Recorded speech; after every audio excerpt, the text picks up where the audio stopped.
আসসালামু আলাইকুম। হাইতু সাহাবা রাদিয়াল্লাহু তাআলা আনহু হইতে পড়া হইতেছে হযরত আবু হুরায়রা রাদিয়াল্লাহু আনহু এর দাওয়াত প্রদান। হযরত আবু হুরায়রা রাদিয়াল্লাহু আনহু বলেন, আমার মা মুশরিক ছিলেন। আমি তাকে ইসলাম গ্রহণের দাওয়াত দিতাম। একদিন তাকে ইসলামের দাওয়াত দিলে তিনি আমাকে রাসূলুল্লাহ সাল্লাল্লাহু আলাইহি ওয়াসাল্লাম সম্পর্কে কিছু অপ্রীতিকর কথা শুনায় দিলেন। আমি কাঁদিতে কাঁদিতে রাসূলুল্লাহ সাল্লাল্লাহু আলাইহি ওয়াসাল্লামের খেদমতে হাজির হইয়া বলিলাম, ইয়া রাসূলুল্লাহ, আমি আমার মাকে ইসলামের প্রতি দাওয়াত দিতাম, কিন্তু তিনি সবসময় অস্বীকার করিতেন। আজ আমি তাকে দাওয়াত দিলে তিনি আমাকে আপনার সম্পর্কে কিছু অপ্রীতিকর কথা শুনাইয়া দিয়াছেন। আপনি দোয়া করুন যেন আল্লাহ তাআলা আবু হুরায়রার মাকে হেদায়েত দান করেন। রাসূলুল্লাহ সাল্লাল্লাহু আলাইহি ওয়াসাল্লাম দোয়া করিলেন, আয় আল্লাহ, আবু হুরায়রার মাকে হেদায়েত দান করুন। হযরত আবু হুরায়রা রাদিয়াল্লাহু আনহু বলেন, রাসূলুল্লাহ সাল্লাল্লাহু আলাইহি ওয়াসাল্লামের দোয়ায় আনন্দিত হইয়া আমি ঘরের দিকে রওনা হইলাম। দরজার নিকট পৌঁছাইতেই দেখিলাম উহার ভিতর হইতে বন্ধ। ভিতর হইতে মা আমার পায়ের শব্দ পাইয়া বলিলেন, এ আবু হুরায়রা, একটু দাঁড়াও। আমি গোসলের পানি পড়ার শব্দ শুনিতে পাইলাম।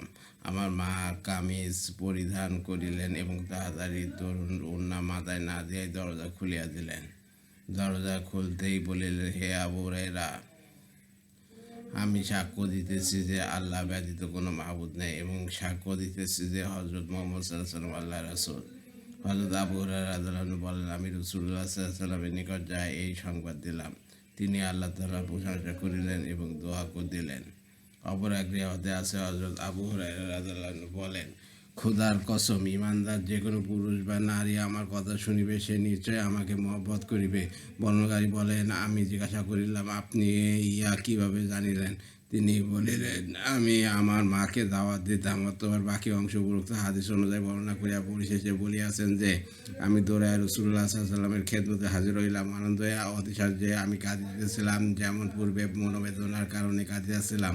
আমি বললাম, ইয়া রাসূলুল্লাহ, সুসংবাদ গ্রহণ করুন, আল্লাহ তাআলা আপনার দোয়া কবুল করিয়াছেন। আল্লাহ তাআলা আবু হুরায়রার মাকে ইসলামের পথে হেদায়েত দান করিয়াছেন। অতঃপর বললেন, ইয়া রাসূলুল্লাহ, আল্লাহর নিকট দোয়া করুন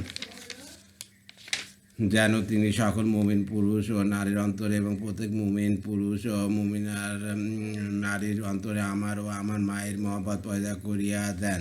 অতঃপর হুজুর সাল্লাল্লাহু আলাইহি সাল্লাম দোয়া করিলেন, আয় আল্লাহ, প্রত্যেক মুমিন পুরুষ ও মুমিনাপুর নারীর অন্তরে আপনার এই ছোট বান্দা ও তার মায়ের মহব্বত পয়দা করিয়া দিন। কাজে প্রত্যেক মুমিন মনিয়া আমার নাম শুনিবা মাত্রই আমাকে মহব্বত করে। ইবনে সাদ। হযরত উম্মে সুলাইম রাদিয়াল্লাহু আনহার দাওয়াত প্রদান।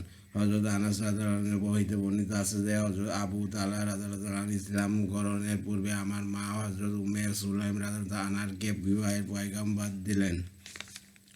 উম্মে সুলাইম রাদিয়াল্লাহু আনহা বলিলেন, হে আবু তালহা, তুমি কি জানো না যে তুমি যার পূজা করো ও যা তা জমিন হইতে সৃষ্ট কাষ্ঠখণ্ড দ্বারা প্রস্তুত? তিনি বলিলেন, হ্যাঁ জানি। উম্মে সুলাইম রাদিয়াল্লাহু আনহা বলিলেন, একটি গাছের পূজা করিতে কি তোমার লজ্জা করে না? যদি তুমি ইসলাম গ্রহণ করো তবে আমি তোমার নিকট হইতে ইসলাম ব্যতীত আর কোনো মোহরানা দাবি করিব না। আবু তালহা রাদিয়াল্লাহু আনহু বললেন, আচ্ছা, আমি একটু চিন্তা করিয়া বলিব। তারপর তিনি চলিয়া গেলেন। পুনরায় ফিরে আসিয়া বলিলেন, আমি সাক্ষ্য দিতেছি যে আল্লাহ ব্যতীত কোনো মাবুদ নাই এবং হযরত মুহাম্মদ সাল্লাল্লাহু আলাইহি ওয়াসাল্লাম আল্লাহর রাসূল। হযরত উম্মে সুলাইম রাদিয়াল্লাহু আনহা বলিলেন, হে আনাস, আবু তালহার সহিত আমার বিবাহ পড়াইয়া দাও। সুতরাং তিনি বিবাহ পড়াইয়া দিলেন। এছাড়া বিভিন্ন আরবগত কওমের নিকট সাহাবা রাদিয়াল্লাহু আনহুদের দাওয়াত প্রদান। বনু সাদ ইবনে বকরের নিকট হযরত জেমাম রাদিয়াল্লাহু আনহুর দাওয়াত প্রদান। হযরত ইবনে আব্বাস রাদিয়াল্লাহু আনহু বলেন, বনু সাদ ইবনে বকর গোত্র জেমাম ইবনে সালাবা রাদিয়াল্লাহু আনহুকে রাসূলুল্লাহ সাল্লাল্লাহু আলাইহি ওয়াসাল্লামের খেদমতে প্রতিনিধি স্বরূপ প্রেরণ করিল। তিনি মদিনায় আগমন করিয়া মসজিদের দরজায় উট বসাইয়া উহার পা বাঁধিলেন এবং মসজিদে প্রবেশ করিলেন। রাসূলুল্লাহ সাল্লাল্লাহু আলাইহি ওয়াসাল্লাম সাহাবা রাদিয়াল্লাহু আনহুদের সহিত বসিয়াছিলেন। যে মাম রাদিয়াল্লাহু শক্তিশালী ও ঘন চুলযুক্ত, মাথায় তার দুইটি বেণী করা ছিল। তিনি আসিয়া রাসূলুল্লাহ সাল্লাল্লাহু আলাইহি ওয়াসাল্লাম ও সাহাবা রাদিয়াল্লাহু আনহুদের সম্মুখে দাঁড়াইলেন এবং জিজ্ঞাসা করিলেন, তোমাদের মধ্যে ইবনে আব্দুল মুত্তালিব অর্থাৎ আব্দুল মুত্তালিবের পুত্র কে? রাসূলুল্লাহ সাল্লাল্লাহু আলাইহি ওয়াসাল্লাম বলিলেন, আমি ইবনে আব্দুল মুত্তালিব। তিনি জিজ্ঞাসা করিলেন, আপনি কি মুহাম্মদ? রাসূলুল্লাহ সাল্লাল্লাহু আলাইহি ওয়াসাল্লাম বলিলেন, হ্যাঁ। যে মাম রাদিয়াল্লাহু আনহু বলিলেন, হে ইবনে আব্দুল মোতালেব, আমি আপনাকে কয়েকটি প্রশ্ন করিব এবং উহা কঠোর ভাষায় করিব, আপনি মনে কষ্ট নেবেন না। রাসূলুল্লাহ সাল্লাল্লাহু আলাইহি ওয়াসাল্লাম বললেন, আমি মনে কোনো কষ্ট নিব না, তোমার যা ইচ্ছা হয় প্রশ্ন করিতে পারো।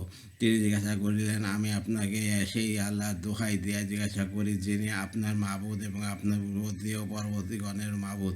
সত্য এই কি আল্লাহ তাআলা আপনাকে আমাদের নিকট রাসূল রূপে প্রেরণ করিয়াছেন? রাসূলুল্লাহ সাল্লাল্লাহু আলাইহি ওয়াসাল্লাম বললেন, আল্লাহর কসম, হ্যাঁ। তিনি বললেন, আমি আপনাকে সেই আল্লাহর দোহাই দিয়া জিজ্ঞাসা করি, যিনি আপনার মাবুদ এবং আপনার পূর্ববর্তী ও পরবর্তীগণের মাবুদ। সত্যই কি আল্লাহ তাআলা আপনাকে আদেশ করিয়াছেন যে আমাদেরকে এই আদেশ করিবেন যেন আমরা এক আল্লাহর ইবাদত করি, তার সহিত কাউকে শরিক না করি, এবং আমাদের বাপ দাদাগণ যে সকল মূর্তির পূজা করিয়াছেন উহাদেরকে পরিত্যাগ করি। রাসূলুল্লাহ সাল্লাল্লাহু আলাইহি ওয়াসাল্লাম বললেন, আল্লাহর কসম, হ্যাঁ। তিনি বলিলেন, আমি আপনাকে সেই আল্লাহর দোহাই দিয়া জিজ্ঞাসা করি, যিনি আপনার মাবুদ এবং পূর্ববর্তী ও পরবর্তীগণের মাবুদ। সত্যই কি আল্লাহ তাআলা আপনাকে এই হুকুম দিয়েছেন যে আমরা এই 5 ওয়াক্ত নামাজ আদায় করি? রাসূলুল্লাহ সাল্লাল্লাহু আলাইহি ওয়াসাল্লাম বললেন, আল্লাহর কসম, হ্যাঁ।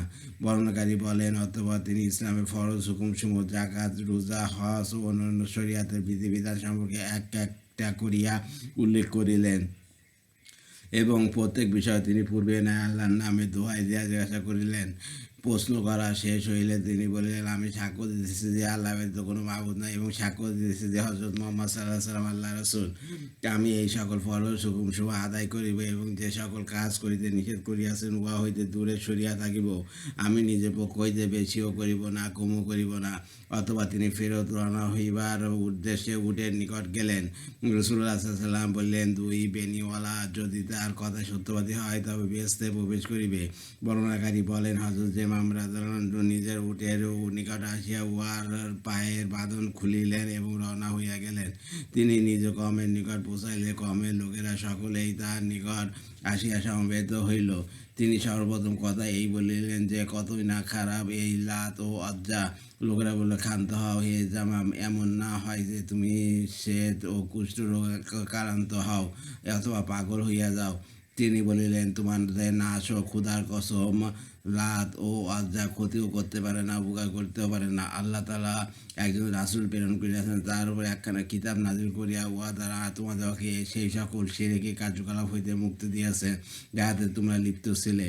আমি সাক্ষ্য দিতেছি যে আল্লাহ ব্যতীত কোনো মাবুদ নাই, তিনি একা, তার কোনো শরিক নাই, এবং হযরত মুহাম্মদ সাল্লাল্লাহু আলাইহি ওয়াসাল্লাম তার বান্দা ও রাসূল। তিনি তোমাদেরকে যা আদেশ ও নিষেধ করিয়াছেন তার পক্ষ হইতে আমি তা তোমাদের জন্য লইয়া আসিয়াছি। বর্ণনাকারী বলেন, তার এই দাওয়াতের পর সন্ধ্যা হইবার পূর্বেই সে এলাকার সকল নারী পুরুষ মুসলমান হইয়া গেল। তারা সেখানে মসজিদ বানাইল এবং নামাজের জন্য আযান দিতে আরম্ভ করিল। বিধান। হযরত আমর ইবনে মুরারা জুহানি রাদিয়াল্লাহু কর্তৃক নিজের কওমকে দাওয়াত প্রদান। হযরত আমর ইবনে মুরারা জুহানি রাদিয়াল্লাহু বলেন, আমরা জাহিলিয়াতের যুগে নিজের কওমের জামাতের সহিত হজের উদ্দেশ্যে রওনা হইলাম। মক্কায় অবস্থানকালে স্বপ্ন দেখিলাম যে কাবা শরীফ হইতে একটি নূর উপরে উঠিয়া ছড়াইয়া পড়িয়াছে। ইয়াসরাব অর্থাৎ মদিনার পাহাড় ও জুহাইনার আসার নামক পাহাড়কে আলোকিত করিয়া দিয়াছে।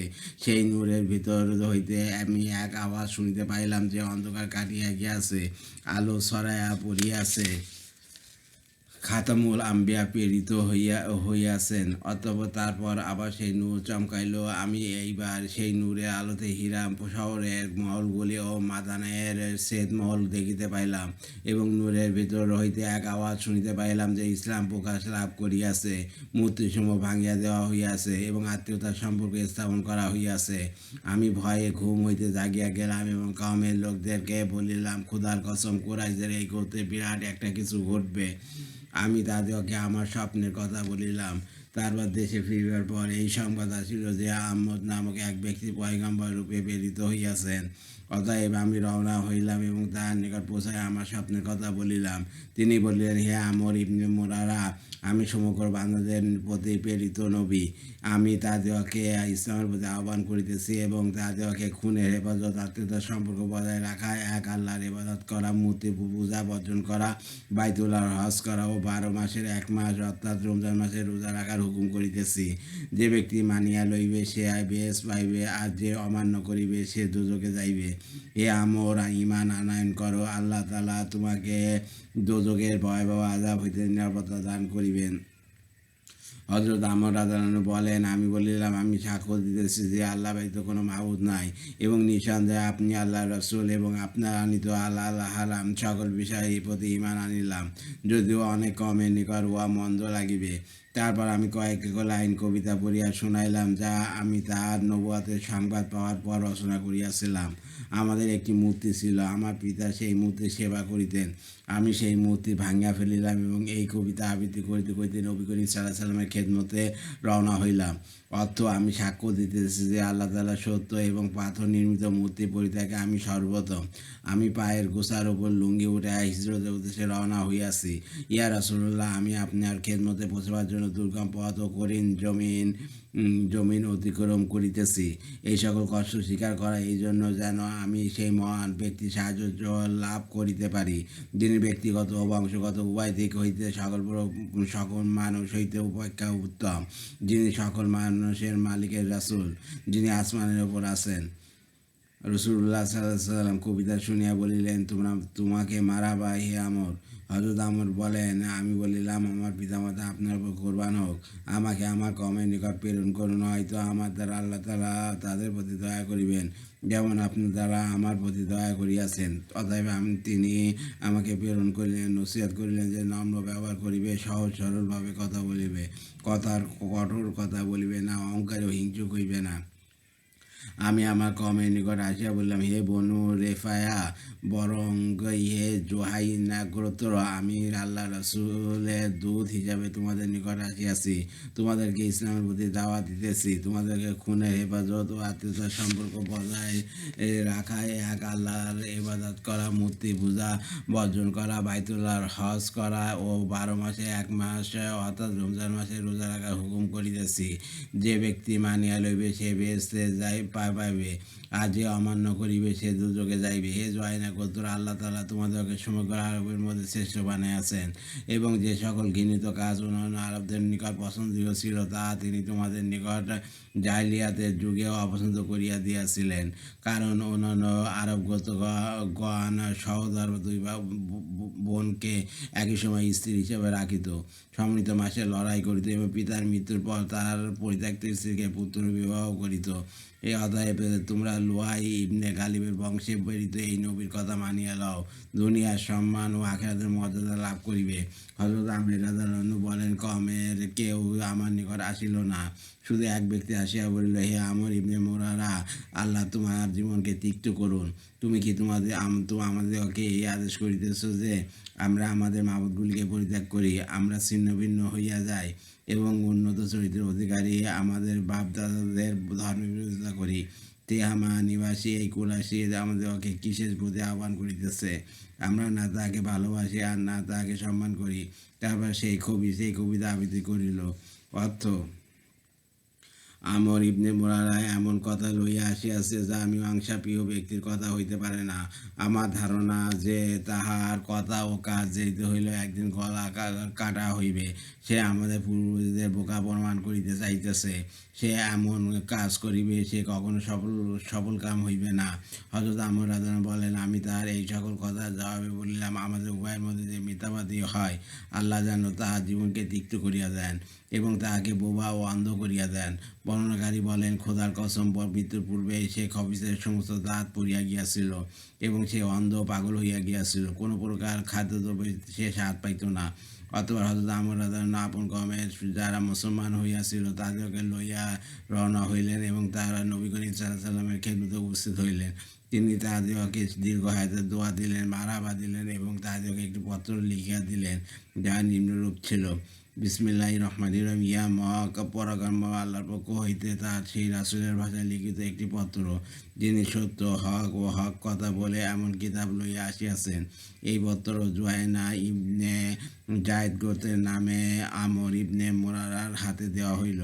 তোমাদের এলাকায় নিচু ও সমতল ভূমি এবং উপত্যকার নিম্নভাগ ও উপরিভাগের সকল স্থানে তোমাদেরকে অধিকার দেওয়া হইল, যেখানে ইচ্ছা হয় তোমাদের পশু চড়াইতে পারিবে এবং উহার পানি ব্যবহার করিতে পারিবে। তবে সত্য এই যে গণিমতের 1/5 পরিশোধ করিতে থাকিবে, 5 ওয়াক্ত নামাজ নিয়মিত আদায় করিবে এবং ভেড়া ও বকরী 2 পাল যদি একত্র করা হয়, যার সংখ্যা 120-এর অধিক কিন্তু 200-এর কম হয়, তবে একত্রিত 2 পাল হইতে 2টি বকরী জাকাত বাবদ দিতে হইবে। আর যদি পৃথক পৃথক 2টি পাল হয়, যার প্রত্যেকটি 40টি করিয়া বকরী থাকে, তবে পাল প্রতি একটি করিয়া বকরী জাকাত বাবদ আদায় করিতে হইবে। কৃষিকাজে ব্যবহৃত বা পানি টানার কাজে ব্যবহৃত পশুর ওপর কোনো জাকাত নাই। আল্লাহ তাআলা ও উপস্থিত সমস্ত মুসলমান এই পথে সাক্ষী রইল। বকলাম কায়েস ইবনে শামাস, কানজুল উম্মাল। হাইতো সাহাবা রাদিয়াল্লাহু আনহুম হইতে পড়া হইয়াছে। আর আমার ইউটিউব চ্যানেল রিপন কুরাজ, ওইটাকে সাবস্ক্রাইব করুন, দয়া করে লাইক কমেন্ট শেয়ার দেবেন আমার ভিডিওতে বেশিতে বেশি, এতে আমি উৎসাহিত হই। রিপন কুরাজ হচ্ছে আমার ফেসবুক পেজ, ওইটাকে আপনারা ফলো দিয়ে রাখবেন। সবাই ভালো থাকবেন, সুস্থ থাকবেন আর স্বাভাবিক থাকবেন। আল্লাহ হাফেজ।